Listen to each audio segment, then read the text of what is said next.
I'm Morgan Ostrom in Lincoln, where the Lincoln Police Department is investigating a murder-suicide after discovering a deceased couple inside of a home. I share my mom's story not just to honor her, but to shine a light on the reality of domestic violence. It's a story no family wants to hear. Jennifer had multiple gunshot wounds, and Sterling had one gunshot wound to the head. Autopsies will be performed to confirm time, manner, and cause of death for both. The investigation is ongoing at this time, but we do not believe there is an ongoing public safety threat. In a statement provided by the family, LPD Chief Michon Morrow said Jennifer McCarther was a mother of 3 and a grandmother to 5, a sibling to 7. Morrow said around 10:45 Friday morning, officers responded to a welfare check where they found McCarther deceased inside a home alongside Sterling Jordan.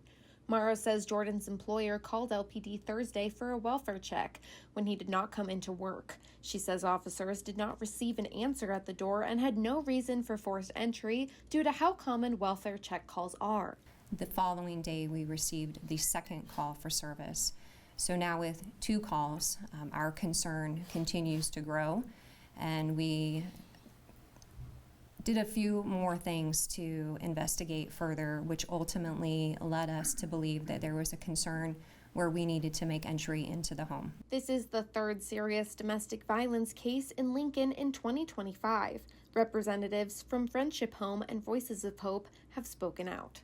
We've seen over the last several years an increase in the number of people we're serving. On average, 167 people a day are residing with us in shelter housing services.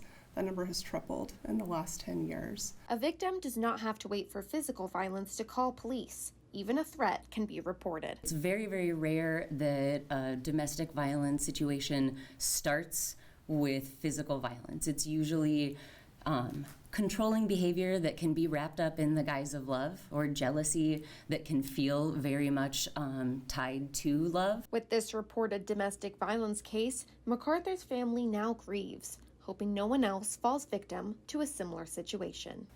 Losing her has left a hole in our hearts that will never be filled, but her love and light continue to live on through all of us who are blessed to know her.